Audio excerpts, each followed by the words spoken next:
Maria Chung Willoughby here with Moments in Gardening. Um, as you may or may not know, June is also National Outdoors Month. So it's great to get some fresh air and outdoors. And I have a little piece of my outdoor garden in the front and a little piece in the back. So one of the things I'm trying to propagate in my outdoor garden is pineapple. Now, it's not looking so great.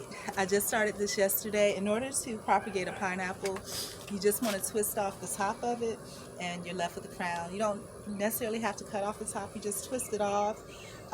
Then you put in potting soil to fill it up and cover around. What I did to try to help it to grow a little bit more was I took an apple, I cut it in half and put it in a plastic bag with a lot of holes in it and also put it in the soil. It's only been out here a couple days, however, it's not looking so great. The leaves are really turning brown, which I did not expect. And I thought, well, maybe it shouldn't be in direct sunlight, but absolutely it should be. The soil is very moist, and the way that you water this is going to get some filtered water from us today. This yard is not mine next door, just so you know. They need to cut the grass. But anyhow, the way that you water a pineapple, the water doesn't necessarily have to go into the soil. You want to pour it in through the top where the hole is in the middle. And I probably should have came out and watered it this morning, but I'm doing it now. And I just allow it to overflow over, and we'll check and see how it goes. Now with pineapples, they do take a while to grow. It can take about a year or so, but we're gonna at least try to keep this going, and we'll stay updated on how it's looking. Every once in a while I'll let you guys know.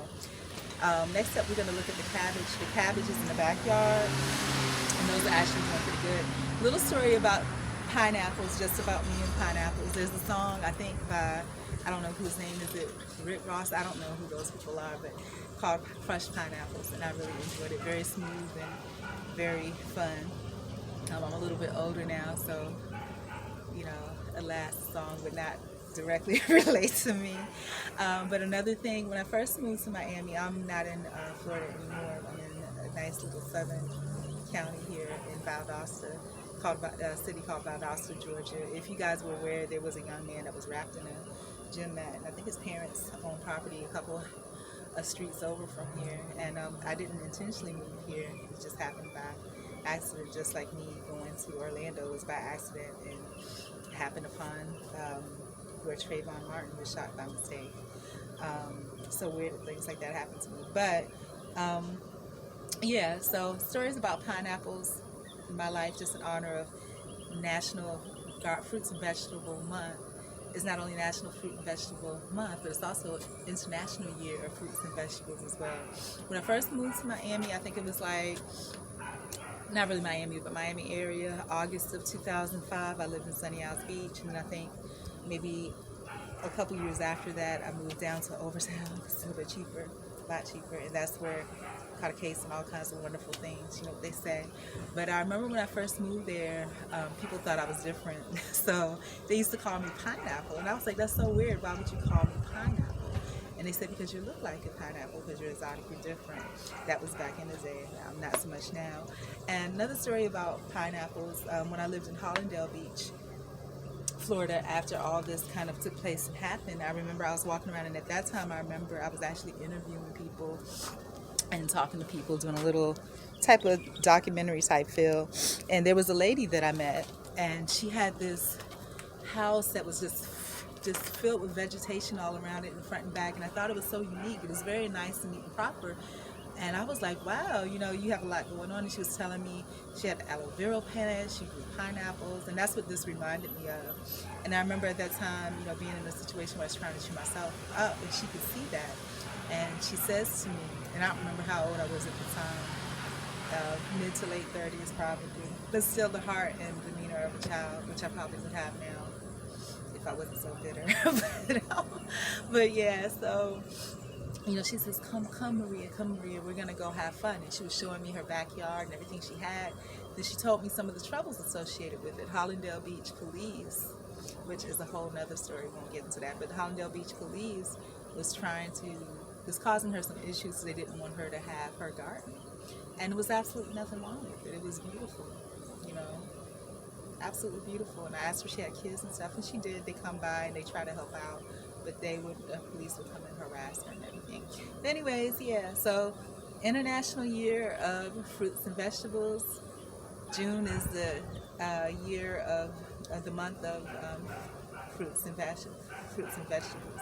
And here's one of my offerings, pineapple propagation. We're gonna see how it works out. Oh, I got too much water, good old filtered water.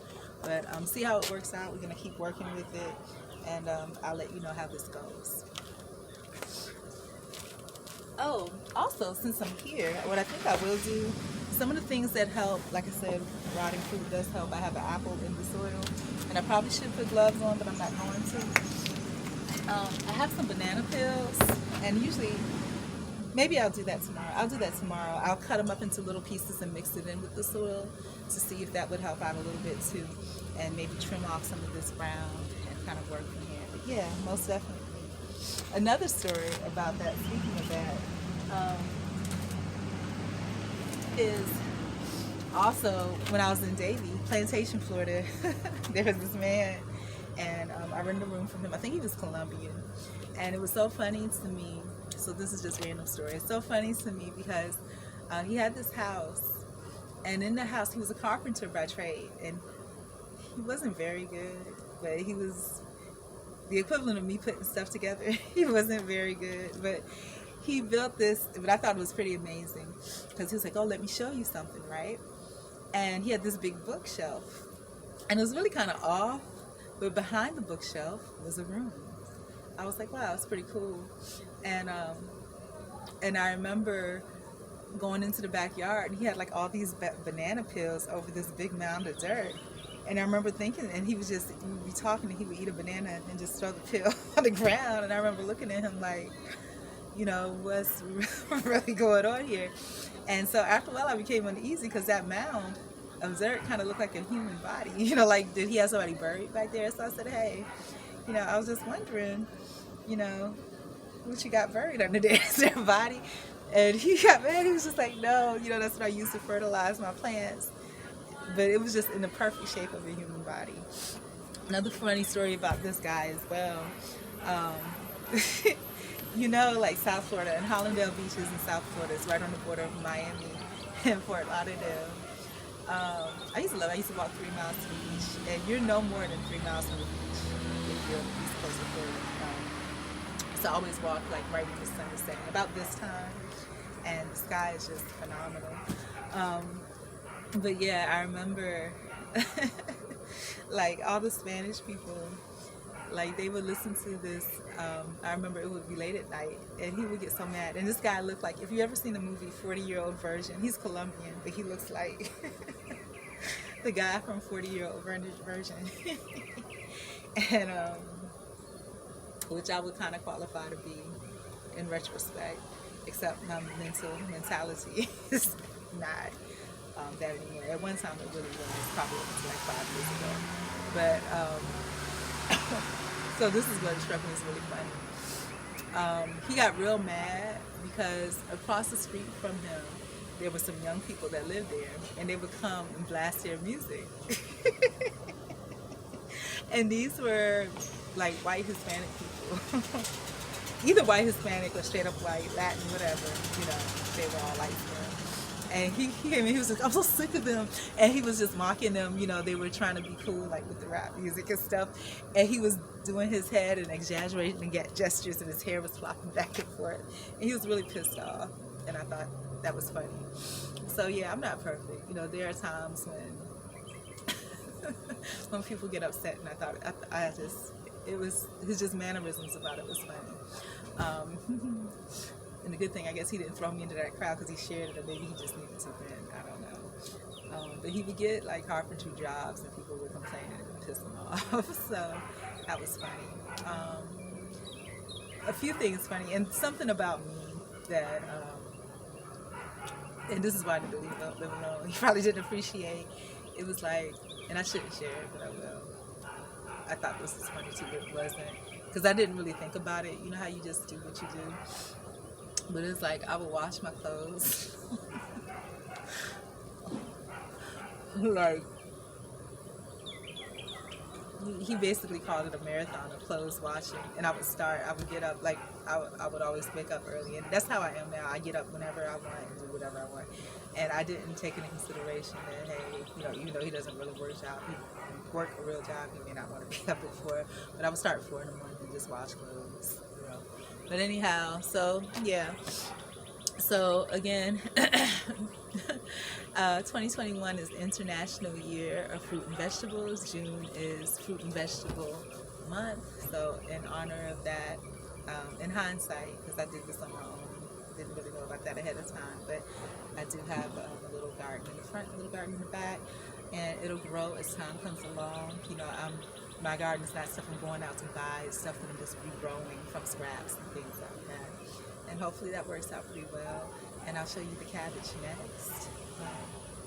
So yeah, so if you guys get the chance, even if you live in a teeny tiny apartment, wherever it is, always an opportunity to grow stuff. You can always take spring onions, stick them in a glass, and regrow the shoots and just trim off what you need and continue to let it grow. Only thing is that it does smell like onions. So if you got roommates and stuff, you may not want to do that. Anyways, bless. And here's to healthy living. And it's also great out. June is also great outdoors month.